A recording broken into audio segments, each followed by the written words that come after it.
Hello and welcome to the final single-day classic of the millennium. I'm Phil Liggett, joined as always by Paul Sherwin, and this, the 93rd Tour of Lombardy in northern Italy. And for those of you that know your Italy, well, those red-tiled roofs say it all. The race, 262 kilometres or 145 miles. It takes the riders on a route similar to last year, beginning in Varese and then ending in Bergamo. And it's a long way and passes through the provinces of Como, Lecco and Bergamo itself. A look back first at the early miles after an opening hour set at 43 kilometres an hour, Paul. An attack coming from these two riders, Barbaro and the new world champion Oscar Freire, this on the climb of Selvino.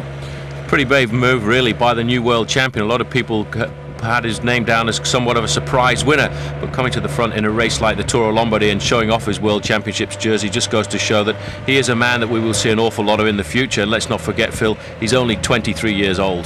And he might do well to remember too that Oscar Camazindu was something of a surprise winner himself for the world title last year, then won this event and hopes to defend that title today. The climb here was 962 metres high, a real tester. Pascal Richard was an early attacker when we went over the climb of the Madonna del Gisalo, but since then he was reeled in. There's the gap at the moment, one rider chasing at 41 seconds and then the main field down to only 50 men. They were a little further back at 52 seconds.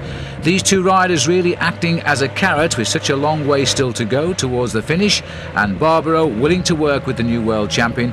I think, Paul, possibly a show of bravado here by Oscar Freire, because since he won the world title he's found the pro sport a little bit tough. Very difficult indeed. He's hardly slept at all at night, several solicitations and still a lot of negotiations going on about where he's going to actually race for next year, because now his contract wasn't negotiated with Vitaligo Seguros. They were trying to sign him up before the start of the World Championships, but he must have known exactly what was in the back of his mind, because he didn't want to sign anything till after the Worlds. Pretty sensible move. Well, yes, as it turns out, because remember that was only his 12th day of cycling under competition this year and he landed the world title. Well, looking here now at Barbaro, a rider who turned pro back in 1993 for Mercatoni Uno, and his best performance ever, second in the Grand Prix of Zurich this year, so he's on a bit of form and he's got himself 3 wins so far in the pro scene. An exceptional rider, Barbaro, very aggressive. Going out on a move like this really is showing yourself off to the Italian crowds, because this is the final race of the year for the Italians. It is a major event, and I don't think this was really a breakaway that anyone thought was ever going to succeed, but certainly it has put a lot of pressure on the rest of the field. The first hour of racing at 43 kilometres an hour will have a lot of riders with heavy legs going into the last hour and a half of racing. Well, this climb here of Selvino is the first of a number of climbs. This one, as you can see, takes us up to 962 metres. Then we've got 3 in quick succession, the climb of the Older and the Forchella di Bara, also in excess of 700 metres rather of climbing.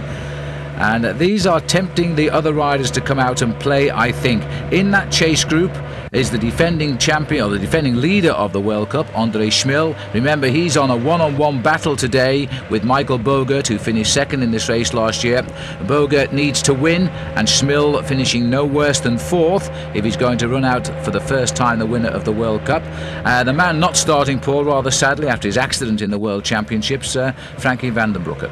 Yeah, a shame, because Van den Broeke was looking a really good rider for the end of the season here, with a couple of stage victories in the recent Tour of Spain and a great performance at the World Championships, when you think he finished up there in the top 10 with a cracked scaphoid, a small bone in his hand. So a shame not to see him here riding, because he could really have put the cat amongst the pigeons on a course like this, because this is certainly the sort of course that would have suited him. But it'll be a big ride today by Andre Schmil, because this is one of the classics that Andre Schmil has never really enjoyed. He's not a great climber. He's never been very good in races like Liège-Bastogne-Liège, but today he has to mark the Rabobank leader Michael Bogert if he's going to win the World Cup for the first time. Well, we may be looking at the world champion on this midway climb, but as you see, the gap now down to 30 seconds, and behind in that group is also Jan Ullrich, who's finishing his year with a flourish. And what a strange season it has been, but everybody riding well now have all had sort of part seasons. I mean, Freire here had an accident back in February and has only had 12 days of racing until the World Championship happened for him, and Ullrich also had an accident in the Tour of Germany. Van den Broeke had a midway hiatus with his doping problems with Cofidis, and it seems that you can't ride a full season anymore. This is now the descent, and it looks as though they're very cautious coming down. This is the thing about the descents here in northern Italy. They're very twisty and they're extremely narrow, and in fact, look at that. But in fact, we've seen the crash there of Barbaro. He really did take a nasty tumble. Let's look at that again. As he comes into the corner there, you see he's just starting to lean down a little bit. The front wheel goes from underneath his machine and he comes down with a pretty hard crash. That is the difficult thing about the Tour of Lombardy, because we're in very small mountain roads, and as you come down a descent, even on this descent we're on now at the moment, you can see in fact that the road is partially wet and partially dry, and that's what causes the major problems. Well, we're looking here at Manzolini at the front of this group here from Seiko. This is on the way down. Not far behind. This is now developing into a little chase group here, approaching the same bend as where Barbaro just crashed. Barbaro has lost his position at the front because of it. Plenty of telecom riders down there, but in this main field of some 30 riders or so here, it's a one-on-one battle between two teams, Paul, as well, and it's probably going to help the battle between Schmil and Bogert, because Mappe are locked in a one-on-one battle with Rabobank, and either one could carry off the World Cup Team Award. It's making it very complicated for the last World Cup race of the year, because everybody's got a reason to ride at the front. Rabobank really do have the major pressure on themselves, though. So that was the situation. We're now picking up the action here. The riders are still on the descent, Paul, taking a very cautious way down, but this is now an attack by the local man who lived and trained on these roads, Celestino, and what a great season this man is having. Winner of a World Cup Classic this year in Germany, almost clipping those road signboards on the way down. He's trying to get away, and I think his lead, with some 42 kilometres to go to the finish, is about 30 seconds. A very brave move by Celestino, but the Polti team having a pretty good end of the season as well. This young man really did come to form later in the year after the Tour de France, when he won the Hue Classic, and he is at the moment trying to build up a massive lead. It is hovering around about the 30-second mark, and there are several groups trying to get across to him. Pascal Richard is one of the guys trying to get across, and this man, Phil, I have to say, is a remarkable performer. He's the reigning Olympic champion, and in fact he's managed to have himself a jersey designed with the Olympic rings on. He's not, I think, in the greatest form of his life, but certainly he's a rider who can always come up with a good performance. He's a very surprising rider indeed, and he's out of a team sponsor at the end of this year, so maybe that's why he's on the attack today. He's had a 1-2-3 over the years in this Tour of Lombardy, so he knows all about the podium positions, and it looks as though he's trying to draw other people out to play at the moment, and the attacks are starting to come again. Mappe now beginning to move forward. At the front of that bunch, though, you could see an awful lot of orange jerseys. That's all the troop of Michael Bogert trying to protect the man. He has to finish first or second in this race if he's going to win the World Cup and take it away from Andre Schmil. But Schmil will do the best that he can to stay as close in contact as possible with the man who is his closest challenger. Well, I think everywhere Mappe go today, they're going to find themselves followed by a Rabobank rider, and who knows, they might take advantage of this. 30 kilometres to go now, and this is still Celestino on the front, and he'll be cheered all the way here because he's known by just about everybody at Bergamo. He trains on the roads here. Let's not forget either, Paul, this is the headquarters of the Polti sponsorship too. It's also an area where a lot of the Italian cyclists live. But you can see all the motorbikes are being moved out of the way. That must mean that the group that has been forming behind may soon be coming across to this lone leader. Well, let's have a look who we've got here, because this is Daniel De Luca sitting at the front here, and I think Pascal Richard must have been swept up there and might well be in that group. The Seiko rider is certainly Eddie Manzolini, and we'll see who comes up. Well, that's a good move here. This is a very difficult part of the course, and still 30 kilometres left to go to the finish. It is a long way to the finish line here in the Tour of Lombardy, I have to say, because there is no flat land now between here and the finish in Bergamo. It's all up and down, all undulating like this, and on small roads. Oscar Camazin is the other rider who's got into that group, so 4 riders chasing, but the main field, Phil, are still not very far behind. It's real touch and go, but anybody still in contention has had to work for it today. This has been a very, very fast race indeed. Conditions have been pretty good for the time of the year here in northern Italy, and the riders have really cracked under the effort today. There's only about 30 riders left in serious contention. There's Manzolini, another one of the young up-and-comers from Seiko, and they picked up Celestino now, so Americo back in the pack. He's done very well this year with 2 good wins. He won the Copper Plaquey in September as well, which is a nice warm-up race for the last few races of October. And this group getting itself organised now. Good move by Pascal Richard. He launched the attack at the time when he felt certain that their break was going to go off the front, and he did get picked up by the counter-attack, and what's happened is he's managed to get himself now into the leading group of 5 riders. The main field is still only 20 seconds behind at the moment, and a lot of riders trying to get clear. So let's have a look at who we've got then. Eddie Mazzolini from Seiko is here. Oscar Camazind, and looking good now to possibly defend the title he won last year for Switzerland. This is one of those races, Paul, where the Italians haven't had much luck this last decade. They've only won it twice. It's a difficult race to get really up for at the end of the season. That looks like Dmitry Konishev there at the front of the main field, and Jan Ullrich also very, very present at the front of the bunch there. Well, Ullrich is the man on form, and there is the leader of the World Cup, and looking good at the moment, because everywhere Michael Bogert has gone, Andre Schmill has followed. Schmill quite happy to sacrifice any hope of a victory here, because the closer he moves to the win, and he takes Bogart with him, the closer he moves to losing his grip on the World Cup. So he will just be relieved if a group stays away all day. You see that Pascal Richard in the white Olympic banded jersey there, sitting at the back. He's a very dangerous rider when he gets into a breakaway situation like this, because you'll see he'll let the younger riders in the group here do a lot of the work, making sure that this breakaway stays clear. The main field still hasn't given up though, because they're still hovering around about that 30-second mark. But if it comes down to a sprint, one man you really must take care of is the man there wearing number 131, Pascal Richard, because he always seems to come up with the right tactics towards the end of a race like this. This man has had so many great performances, and when you're least expecting it, nobody dreamt he would land the first Olympic Open Road Race Championship in Atlanta, yet up he popped and took that. We've seen him snatch great stage wins in the Tour de France, all against the odds. He reads a race so well and somehow seems to be able to land the wins when you don't feel he's showing top form. He's had a pretty rough time since he won the Olympic Championship, but he's still trying to hold his place in the pro peloton right now.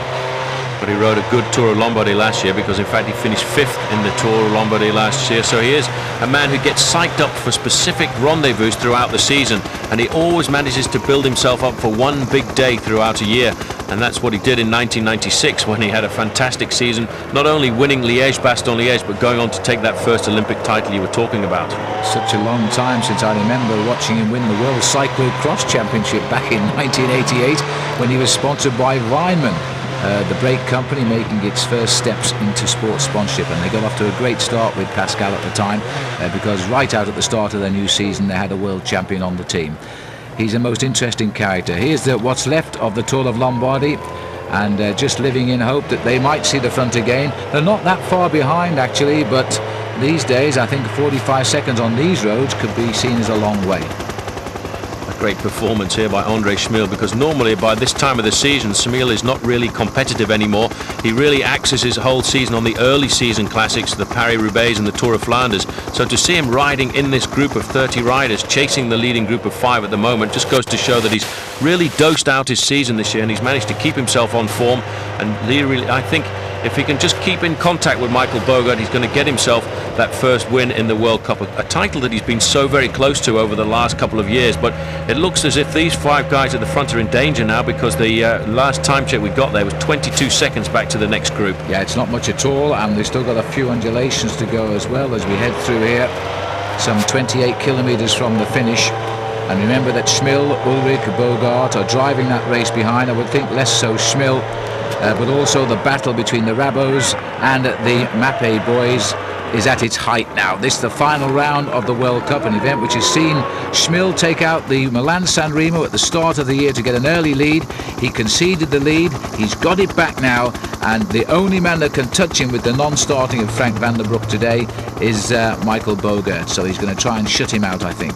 You can see on the front there again the Mercatone Uno rider is Dmitry Konishev, trying to get clear, taking a few risks on this descent to try and split up the group, hoping that somebody's going to just leave the gap as they go around the corner. And in fact you can see he is starting to splinter 3 or 4 riders off the front of the group there. Well, this is their last chance, I think, to get across to these leaders, because these leaders aren't going to wait for them. They're working very well together. Remember, Oscar Camazin knows the roads. He put his attack in towards the end last year and got away to a victory. A man that had won virtually nothing suddenly pops up with the World Championship and the Tour of Lombardy in a matter of days, and all of a sudden his career had turned around. Same could be said this year for Oscar Freire, but right now Oscar is out of it. He's made his move, he's been seen in front of the television cameras for half the day, but he's now dropped back and through the field as far as we know. 20 seconds now back to that leading group, which is the next group, which is in fact being led down the descent by Dmitry Konishev, taking an awful lot of risks. But you can see Pascal Richard on the back of this group of 5 riders here. He's letting everybody else do the pacemaking. He's obviously not really in super condition at the moment, but he's using his brain. He's just letting the other guys set the pace. He's doing enough to keep on the back of the leading group of 5 and just hoping that they can stay clear to the finish, because then he'll be able to unleash a pretty good sprint. And it is a very difficult sprint at the end of Tour of Lombardy as well, because now there's a little corner with around about 250-300 meters to go, and if you can get round the front there in first or second position, you've got an ideal chance at winning the race. Just wondering why Medico Celestino is hanging on the back there. Whether he's planning another little move or whether he's beginning to suffer. If you remember, if you managed to see the Hamburg World Cup event, the Hughes Cup, Celestino really caught them napping on the run-in. They all watched one another. He jumped away, and there he was, the winner of the World Cup. And now, like all of these surprise winners, they get that little confidence booster, and he's now part very much of the action. And now here's the battle behind, with Sorensen involved as well. This is the Mapei versus the Rabobank. It looks as though they're trying to get Bogert backed up to the front here. Well, they realise now Bogert has to win this event or finish second if he's going to win the World Cup this year. That's why Rolf Sorensen has come to the front now to put the hammer down. The group of 5 riders, they can almost see them in the big long straights, and Sorensen, a very canny rider, using every opportunity he can to try and get close up behind the TV motorbike there, just to get a little bit more of a slipstream as the motorbike tries to accelerate to keep out of his way. But this is real speed at the moment. We're touching 60 kilometers an hour on this road here, and you can see the urgency coming into the pedaling action of Rolf Sorensen. In fact, the power has dragged him off the front of that group of 24 riders. Absolutely superb riding by the aging Rolf. He's a man that's known the great victories in big races like Liège-Bastogne-Liège. Perhaps one of his saddest memories was crashing out of the Tour de France and wearing the yellow jersey. But now you see he's acting as a super domestique here, and he's driving on. And also the Mercatoni Uno boys are also contributing to this pace too. Putting a lot of pressure on at the front, which is a little bit strange because they've got a man in the leading group, so I'm not quite sure why they would be doing that. But Sorensen, you can see, certainly believes he's got a chance of getting off the front. He's gritting his teeth there, but in fact there is a reaction from the group and more riders starting to get up, and this is causing a serious split in that group of chasing riders, which the last count we had was made up of 24 riders. Sorensen has decided this is the moment to go for it. I've got to pull that leading group back of 5, and I can only hope that Michael Bogert is following me. You see, he keeps looking over his shoulder there to see the position of Michael Bogert in this group. Well, as far as we know, he's in there, but there's the gap we can see now from the helicopter, and we've got something like 8 or 9 riders here trying to get clear, being driven on. And in that group is Andre Schmiller as well, Paul, so it looks as though the big 2 are clear. Well, Andre Schmil has got himself in there, and I thought I caught a glimpse there of Michael Bogert as well. Those 2 riders riding very close together in this event, but there are still an awful lot of orange jerseys there, and we're only around about 15 seconds between this group and the leading group of 5, so it may all come back together. This looks like Jan Ullrich now putting in the big power attack. A great end of the season to him with that victory in the Tour of Spain, a World Championship title in the individual time trial coming after his win in 1993 in the amateur event. So he too is looking to get himself a big classic victory. Well, the fat boy is now back in the big time and looking just like he did a couple of years ago. He sits on that bike and he just powers those big legs, and there's very few can hold on with him. He's caused the reaction though, and just by that turn of speed he shut down that attack by Rolf Sorensen, and somebody now has tried to get away off the front here. And it looks to me as though we've got the Mapei boys. This is one-on-one now, Paul. Mapei versus Rabobank. Looks like Daniel Nardello trying to get across there. He putting the pressure on. It is a big, important battle for Rabobank and Mapei to be the winner of the team prize. This is Michael Bogert there, putting his arm up, trying to get some help from his teammates, trying to get everybody to the front. He wants to try and win this event or finished at least second, and that way he would rob the victory away from Andre Schmil, the man who's led this competition for an awful long time. There's the breakaway being charged forward by Eddie Mazzolini for Seiko. Good colours those for a television commentator, aren't they? Bright red, we can't miss them. And looks as though Konishev here at the front of this little chase group, and it's just 18 seconds, so they're far from safe.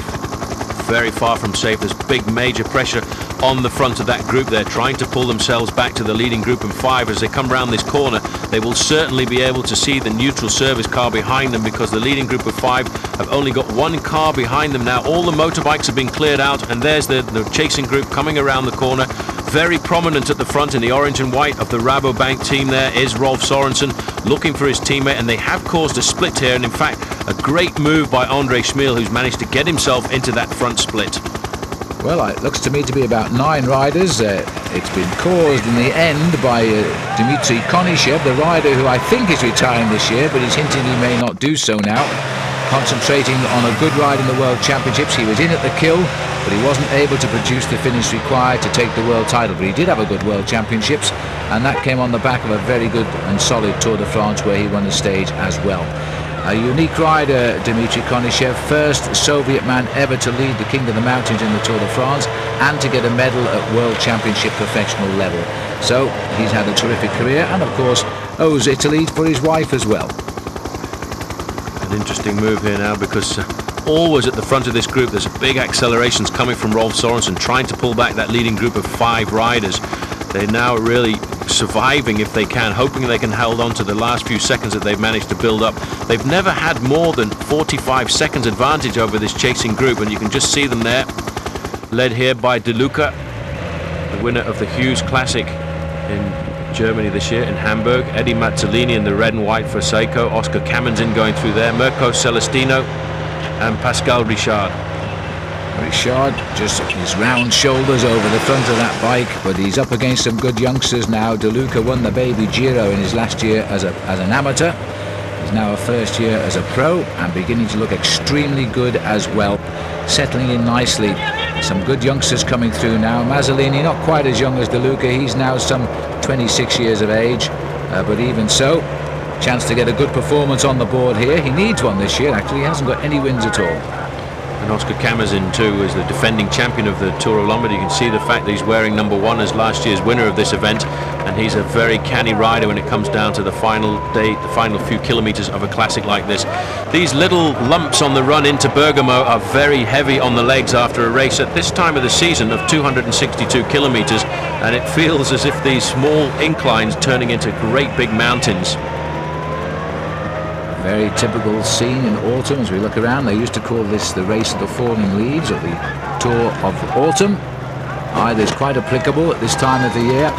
Carrying number 1 there, last year's winner, putting up a number 1 display as well in this group, because this has not been an easy breakaway.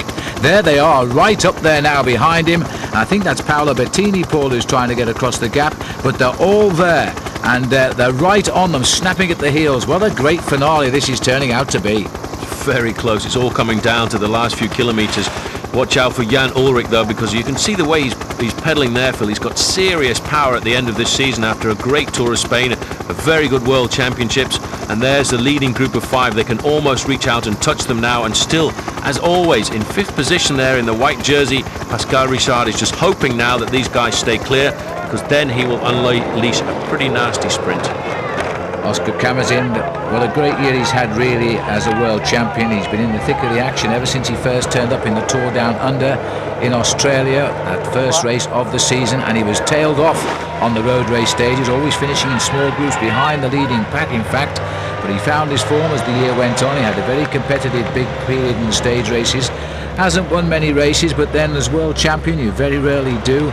But now look at this for a good finish. There he is, number 1, conscious of the fact they're being chased down very rapidly by this group behind, yet still willing to work hard here. And Pascal Richard just looking for a result that might give him a contract for another year of racing next year. Well, this is looking very good for the Italians at the moment. As you said earlier, the Italians have not been too successful over the last few years in the Tour of Lombardy. And today there are 3 riders in the leading group of 5 up against 2 Swiss riders. Oscar Kamenzin, obviously the biggest favourite of the 2 Swiss riders in the group. But you always have to beware of Pascal Richard, because he sometimes comes up trumps when you least expect it. He does, though, at the moment, Phil, look to me as if he's suffering a bit, because in fact, although he's been sitting at the back of the group, he has in fact been losing a little bit of distance on these slight accelerations on the uphill parts. Well, I'm not surprised, because the 1993 winner of this event, he broke away at around 60 kilometres covered today, and he was clear on the climb of the Madonna del Gisalo, that cycling mecca, at the start early on in the race. Then they reeled him in by 152 kilometres. The race had totally regrouped, those that were still strong enough, that is, and then the attacks came again, starting by Barbaro and Oscar Freire, the world champion. And yet to think that Pascal Richard is still in the action coming into these closing kilometres says a lot for the man. Yeah, bearing in mind as well, he's one of the oldest riders in the bike race this afternoon. He's almost 36 years of age. And look at that, Phil, there is the group with all the big favourites, and they still haven't managed to nail down what is only a 10-second gap. Another attack coming here from Mercatoni Uno. It looks like it might be Konishep trying to get across again. Here's a look back at how we probably saw that attack go, and it goes on the far right of the picture here, and hitting them at a time when the race is under pressure, and I'm not too sure whether there's anybody left with the legs to go with him. Pressure on in the front as well. These riders just hoping to survive. They've held on to a 10-second advantage here. Rabobank don't want anybody to slip off the front at the moment. They're nailing it down. The reason they're trying to nail it down there is because Daniel Nardello managed to get himself into that leading group. And again, well up there, Rolf Sorensen urgently trying to get himself into a situation today. You see, this is the situation, because when riders go clear like this and they're Mappe, then they're being hunted down by the Rabobank, and when the Rabobank counter the move, it is the Mappe who chase them down. And all this cat and mouse tactics is going on, and that the little group up front, which they can see half the time, is coming no closer. And there they are. They could be profiting here from this one-on-one battle of the two big teams. Still all 5 riders riding at the front there, sharing the pacemaking, realising this is a possibility of survival. There's a possibility that this group may well stay clear to the finish, because you're right, Phil, what's happening in this group now is each man is attacking on his own. There's no organised chase in this group here with all the big leaders. Everybody wants to get across that gap to the leading group of 5 on his own, but he doesn't want to take anybody with him. So what's happening in this group, it's accelerating, it's decelerating, and they don't have a constant speed like the leading group of 5, who are all working nicely together. And there's the little white jersey of Schmill, watching all of the gunfire going off around him and taking no part in it. The only time he'll move is when Michael Bogert goes on the attack, because as long as he shuts Bogert out of the top 2 finishing positions today, he's won the World Cup, and that must be a great feeling at this stage of the race. Pretty impressive ride there by Christophe Moreau, the Festina rider, just going out of the picture. He's done a great performance to be up there at the kill of a race today, like the Tour of Lombardy, which, as you can see by the fact that there aren't very many riders left in towards the end of this 262-kilometre race, it has been a very hard day in the saddle. At the last head count, Paul, there was only 30 guys left in with a shout here. This field has got slowly but surely smaller because of the constant attacks. Look at that split again, and they're clawing their way back in to make this compact chase group. It really is tough out there at the moment. It's been a very, very good last few kilometres. This is the man that's hoping to get himself victory today, Michael Bogard. A great performance in the last part of the season. He really was a man who was hoping to win the Tour de France this year. He had serious bad luck in the opening week of the Tour, and he just fell to pieces. He then tried to build himself up for a victory at Alpe d'Huez, but it wasn't going to be his Tour de France this year. But he's certainly come back with a good end of season, and a win today would give him the win in the World Cup. And that he would have to take off this man here wearing 104, the former Russian, the former Moldovan, and now a Belgian, who lives just around the corner from here by the Lago di Gardi. That's absolutely right. So a full international cyclist, I think we'll call André Schmill. But if you remember back to the start of the Tour de France at the Puy de Foucault, when Michael Bogart came into the medical control centre when we were there, he looked so fit and really awesome. I really thought he was going to win the Tour de France. But it just goes to show one or two things can really get to a rider, and the fact that he got caught up in that crash on the very difficult stage over the Passage au Bois, he went to pieces after that. He saw the Tour de France get lost. He saw that he lost 6.5 minutes and just he gave up, unlike Alex Zuller, who fought his way back to finish second after being involved in the same accident. Well, things go wrong, as we know, otherwise the sport wouldn't be exciting for us to commentate on it, but we don't wish anybody bad luck. And right now, Bogart, I think, must be feeling his chance of wresting the World Cup lead away on this last event from Schmill. are going through the window, because these riders attack and counter-attack, and they're still hovering at around about 20 seconds. Well, in fact, it stretched out to 20 seconds there, because it had come down to just 8 seconds. But you can see the 5 leaders are still working well. They've never laid down arms. Even when looking over their shoulders, they could see that the group was right behind them. 6 kilometers to go, and I reckon now they've got a pretty serious chance, because there's nobody organising the chase behind. Well, we're 2 kilometers from the climb, the last climb of the race, and then you've got a couple of kilometers down to the finish. This is the climb up to Bergamo itself, and this was where, in fact, Kamazin attacked last year and went on to win the race. He's in the breakaway, he's got his shot at the gold medal again. That's him, slipped to the back of the group now. That might be significant. And Pascal Richard, the grand old man of world cycling, but also one of the craftiest, has slipped to last position. He might be scheming as well. He might be scheming, he might also just be hoping that he can survive over the next part of this course once they do start that climb, because he looks to me as if he's in difficulty. He looks as if he's just going to try and survive over this climb, and you can see, I think now what's going to happen with Rabobank, they're going to try and plan something, because they're now coming to a part of the terrain where they can put Andre Schmil for the last time this year into difficulty, and this is where they have to come up with a big operation if they're going to try and get the win for Michael Bogard. But let's not forget, they've still got 5 guys in front who are still holding on to a 20-second advantage. And there's a whole flotilla of Mbappe boys down there, including Johan Museu. I spotted him down in that group as well. He's another great man of cycling, come back this year after that terrible crash in Paris-Roubaix last year, and for my money still one of the best bike riders on the circuit. Now onto the climb, and it looks as though Kamazin is going to try and stretch Celestino and De Luca here. Kamazin is setting the pace, but we wouldn't call this an attack, Paul. It's not the pace that he had late last year. It's not the acceleration. You see that Pascal Richard was actually going off the back of the group there. This is Mirko Celestino. Look at the face on him. He's really looking concentrated on this part of the game. He's trying to keep the pressure on, but they haven't managed to split the group, although I do think, in fact, Richard has managed to recover and come back. But 24 seconds now, so they've extended their lead over the chasers. 5 riders still clear, and they've been able to touch these riders for the last 20 kilometers and not reach them. Now this is Konishev here, and he's coming across the gap and looking very strong indeed. He's pulling somebody with him there. This is a difficult part of the course here, coming into the outskirts of Bergamo, through the cobblestones, flicked through the archway there, and that was a great move by the man behind from Russia, Dmitry Konishev. He's halfway across the gap, but look at this, Pascal Richard now on the cobblestones, trying to survive, trying to keep as big a gear as possible rolling, but he just doesn't have the acceleration left in his legs, Phil. 259 kilometers in those legs as well now. They're being battered on the cobblestones here of the Colle Aperto, and this is De Luca. Third when he rode the last under-23 World Championship last year. Now had his sampling his first full season as a pro, and he's ridden extremely well, but this is going to go down as his best ride of the year whatever he finishes, and he's right in with a chance of winning this. And what a finish to the season that would be. Kamazin might have other ideas. Look at the Tifosi here enjoying this now. Pascal Richard, he kicks again when he sees the crowd shouting at him, but I think that's it. I think he's gone.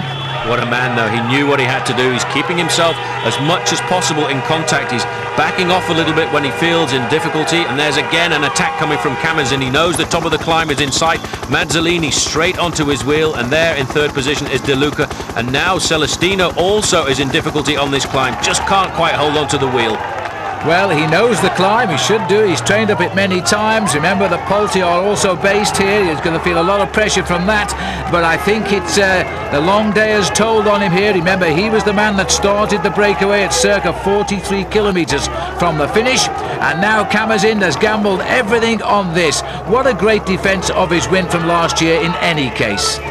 A great move as well. In fact, a couple of riders disappearing from the leading group. Celestino has gone, as has Pascal Richard, but I just caught a glimpse there, Phil, of Dmitry Konishev coming across the gap. Well, he'll do well to get across again, Paul, because the pressure really on now. These 3 are trying to break up this leading group. Remember, everybody else is not that far behind either. Kamazin going again on the far right. We come up towards the kilometre to go now, and this one is the serious one.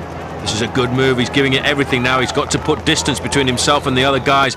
Mazzolini's coming back. De Luca is coming back as well, and he hasn't managed to get rid of the other 2 guys that were with him. Now 3 riders in the lead. Celestino is somewhere behind, as is Konishev now, and Pascal Richard has disappeared from the action. And just look at the youngster here, Danilo De Luca, because this for him will be the best performance of his first full season as a pro, and he's not going to give up easy here.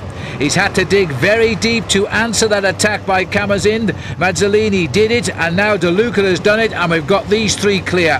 This is Konishev and Celestino. Celestino's been caught by Konishev, and look at the speed of Celestino. He's giving it everything now. He knows this is his last chance to get onto the leading group of three, because once they get into the town, it's a very sharp left-hand bend and they're in the finishing straight. Well, this is a beautiful finish now of the Tour of Lombardy here in Bergamo. And these riders are trying to get victory for the Italians. They've not had a lot of success over the last decade in this event, but now it looks certain for a victory, unless, of course, Camazin spoils it, or indeed Konishev, if he can get on. The distance behind is 5 seconds at the moment. De Luca looking over his shoulder. These guys know that if they start playing cat and mouse now, in fact they are playing cat and mouse behind, Konishev is not working hard enough for Mirko Celestino, and at this pace they're not going to make it. Well, in fairness, I'm not sure there's much left in those legs for Konishev now. He's chased very hard to get across. Celestino, was the rider who was up there, has fallen back and still trying to get across. He's riding, don't forget, as an inspired man today, that's for sure. Now the twisting descent away from the Alto as we head towards the finish now in Bergamo itself. This is tricky now as we come into the streets of Bergamo. Any of these corners are very dangerous, especially after a long day in the saddle. This is the moment now that they're trying to decide who's going to launch the attack. Mazzolini's gone down the outside, De Luca's taking up the chase, and the experienced Camazin takes up third position. Just a little bit off the wheel though. Well, Camazin, recently the ex-world champion, winner of this race in the rainbow jersey last year, now trying to repeat his victory. There aren't many who have done that. He rides number one, and clearly he too is inspired. But this is a good attack here by De Luca and Mazzolini. 1 kilometre to go, so it must have been 2 when they came over that hill. Well, Mazzolini put a fine attack in there, but as they go around the corner, the leading group of three comes all back together. Inside the last kilometre now, now's the time when you can't mess around. Now's the time when you've got to go for it and decide how you're going to lead out the sprint. These guys now are deciding who's going to lead the sprint out now. There shouldn't be any more late attacks. Camazin looking over his shoulder to see what the position is of Konishev and Celestino. Well, he's going to leave his sprint as late as he possibly can here as he sits to the back, but look under the trees there, because that's the other two, and that'll be Celestino and Konishev, and it looks if these three mess about, those two will be on. This reminds me of the finish of Liège-Bastogne-Liège a few years back when Argentine spoilt the party for Roche and Claude Criquillon. Well, they've still got to make the junction. They're still a little way off the leading group of three, but Celestino has made the effort. He's made it to the front, but there's the rest of the group as well. They're not going to catch the 5 leaders. Celestino leads them into the corner. So Celestino from nowhere to the front, and the adrenaline still flowing, has found himself in the lead here. Konishev has got on, but is sitting at the back, and this is going to be a turn-up. The Polti man is going to steal this on the line as Konishev sits up and thinks what might have been. Celestino just takes it on the line from Danilo De Luca. What a great performance. Konishev didn't have it left in his legs at the end. He came across the line in 5th place there, and the group's right on the line now. And here's the sprint now for the placings behind, and it looks as though Zeberg, the big sprinter, finishing it off nicely there. Marcus Zeberg for Rabobank. And it'll depend on the order of the Rabobanks over the line there, whether they've done enough to take the World Cup away from the MAPE team. What a great sprint here. Marco Celestino got on right at the last minute here, but a last minute lunge there by De Luca almost gave victory to him as well. It was so close on the line, and 1, 2, 3 for the Italians. Well, the little De Luca will be unhappy there because he's lost it by a whisker, but he gets second place anyway, and that's a fantastic result for him. Look at this now. It really was close, wasn't it?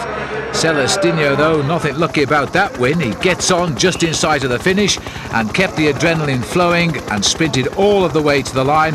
Mazzolini gets the 3rd place. That's his finest ever finish in a World Cup event. And Oscar Camazin, a good defence of his crown, won last year 4th. And he also finished 6th in the World Championships, where he had won that title too a year ago. So I think both events for him have gone pretty well at this close of season. Certainly a brilliant move there by Celestino, coming up, not waiting a moment before he came by and accelerated through to the finish. Congratulations all round. A nice home win for Polti in Bergamo, home of the sponsors, and all ready to, no doubt, congratulate Celestino when he comes off the winner's podium. His time of 6 hours 21 minutes and 50 seconds, an average speed for the 262 kilometres of 41 kilometres an hour. So a very quick race indeed. And we can confirm not only has Andre Schmil won the World Cup, finishing ahead of Michael Bogart, but by 5 points, Rabobank are the World Cup champions as well. And there's the result. De Luca Mazzolino, Camazin, and the main field led home by Marcus Zerberg, 11 seconds down. There's the World Cup winner, 299 points amassed since his victory at the start of the season in Milan-San Remo. Andre Schmil, having been placed in the World Cup before, is now the World Cup holder for next season. Bogart second and Frankie van der Broek, a non-starter today, third. I hope you enjoyed the coverage of the 93rd Tour of Lombardy. For Paul Sherwin, I'm Phil Liggett saying see you next season. Goodbye.